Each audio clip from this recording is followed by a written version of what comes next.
श्री राधे कृष्ण। ओम नमो भगवते वासुदेवाय नमः। कथा 31। श्री कृष्ण जन्म कथा। राजा परीक्षित पूछने लगे, हे शुकदेव महाराज, आपने मुझे बहुत सारी कथाएं सुनाई। अब कृपा कर यदुवंश के बारे में बताएं, जिस वंश में भगवान श्री कृष्ण ने अवतार लिया था। ऐसे सुंदर प्रश्न को सुनकर प्रसन्न होकर श्री सुखदेव जी बोले, हे राजन, नारायण हर्षित भये, किन गिरा सुख पाए। प्रकट हूं मैं भूमि पर, कुछ ही काल में आए। ब्रज में जाकर के बसो, सभी देवगण राय। गोपी ग्वाला रूप धर, रहो तहां तुम जाए। ऐसी भगवान नारायण की मधुर तथा हृदय को छूने वाली वाणी को सुनकर सभी देवतागण भगवान की सेवा के हित में ब्रज में जाकर अवतार ले लिया। वे सभी देव गोपी, ग्वाल, बाल तथा गौओं के शरीर में रहने लगे, मानो पूरा वैकुंठ धाम गोकुल धाम में परिवर्तित हो गया है। सुखदेव महाराज बताते हैं कि राजन, द्वापर युग में राजा शूरसेन महाप्रतापी राजा थे। उनके पुत्र थे वसुदेव।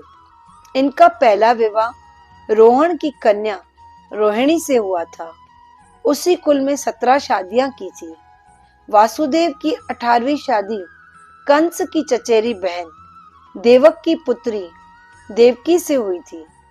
जब वसुदेव जी देवकी को विदा कर मथुरा से ले जा रहे थे, उस समय उग्रसेन का पुत्र कंस अपनी चचेरी बहन के रथ पर बैठकर घोड़े को हाँकने लगा। रास्ते में एक आकाशवाणी हुई, रे मूर्ख कंस, तू जिस बहन देवकी को छोड़ने जा रहा है, उसी के 8वें गर्भ में जो बालक होगा वो तुझे मारने वाला तेरा काल पैदा होगा। कंस बहुत दुष्ट राक्षस था।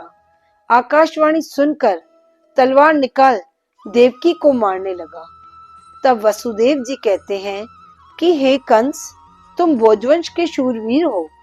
एक नारी जो कि रिश्ते में तुम्हारी बहन है और अभी शादी के वस्त्रों में है, क्या इसे मारना उचित है? जीवन मृत्यु तो जन्म लेने से पूर्व ही निश्चित होती है। ऐसा कहकर वासुदेव ने कंस को बहुत समझाया, पर जब उसने वासुदेव की एक बात न सुनी तो वासुदेव ने अपनी बुद्धि से काम लिया और कहा कि मैं देवकी के बच्चे को पैदा होते ही तुम्हें दे दूंगा। तुम्हें इसके बच्चों से खतरा है, देवकी से नहीं। तब कंस ने विचार किया और कंस को वासुदेव पर पूरा भरोसा भी था, इसलिए उस समय उन्होंने देवकी को छोड़ दिया। कुछ समय पश्चात जब वसुदेव को देवकी से पहली संतान होती है, तो वह अपने वचन के अनुसार बच्चे को कंस को दे देता है। यह सब जब कंस देखता है तो सोचता है, वसुदेव जी के लिए जन्म मृत्यु में कोई भेद नहीं है। तो कंस कहता है कि वासुदेव, इस बच्चे को वापस ले जाओ, ये तो मासूम है। तुम्हारी 8वीं संतान मेरा काल है, ये नहीं। वासुदेव वहां से चले जाते हैं, किंतु भगवान की अपनी ही लीला होती है। नारद मुनि कंस के पास आए और उन्हें धरती पर 8 लकीरें खींचकर दिखाई और अलग अलग तरह से 8 गिनकर पूछने लगे कि आपकी नजर में कौन सी 8वीं है।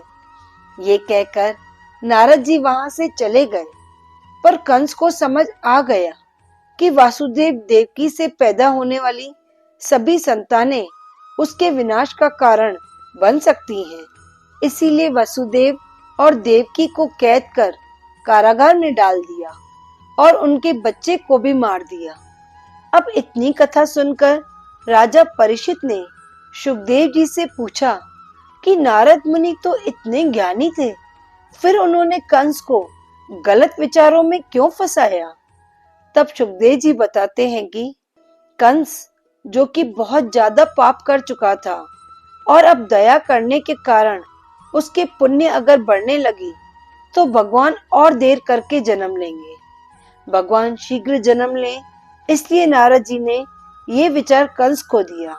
इसी तरह जब कंस ने 6 बच्चों को मार दिया, तब भगवान विष्णु ने योग माया को आदेश दिया कि तुम देवकी की कोख में जो 7वां बच्चा है, जो कि शेषनाग का ही रूप है, उसे वहां से निकालकर वासुदेव की दूसरी पत्नी, जो कि अभी गोकुल में नंद के घर पर है, रोहिणी की कोख में रख दो। और तुम योगमाया नंद की पत्नी यशोदा की कोख से जन्म लेना। मैं भी जल्दी अवतार लूंगा। सावन के महीने में 14 के दिन बलदेव अर्थात बलराम का जन्म हुआ। वहां कारागार में योगमाया ने वासुदेव देवकी को सपने में कहा कि तुम्हारा बच्चा सुरक्षित रोहिणी के गर्भ में है। इस तरह कंस को पता चलता है कि देवकी का 7वां बच्चा गर्भ में ही सूख गया है। देवकी अब 8वीं बार गर्भवती हुई तो कंस का डर बढ़ गया, और जैसे जैसे दिन बीतते गए वैसे वैसे देवकी के चेहरे की चमक चांद की तरह बढ़ने लगी। उसकी शोभा देख कंस और ज्यादा डरने लगा। उसने कारागार के चारों तरफ पहरा बढ़वा दिया। वो चाहता तो देवकी को मार सकता था, किंतु उसे पता था एक तो देवकी उसकी बहन है, दूसरा वह गर्भवती, तीसरा वो एक स्त्री है। उसे मारा तो सब कंस को ही कायर और डरपोक कहेंगे। इसलिए चाहकर भी अब तो कंस देवकी को नहीं मार सकता था। सुखदेव महाराज बताते हैं, रोहिणी नक्षत्र था। देवताओं में नृत्य होने लगे। रात में भी चारों ओर फूल लहराने लगे। नदियां साफ होकर शुद्ध पानी बहाने लगी। चारों तरफ खुशियां आने लगी। इस तरह भाद्र महीने की अष्टमी को बुधवार के दिन भगवान विष्णु ने स्वयं आकर अवतार धारण किया। बोलो हाथी घोड़ा पाल की, जय कन्हैया लाल की। श्री राधे कृष्ण। ओम नमो भगवते वासुदेवाय नमः।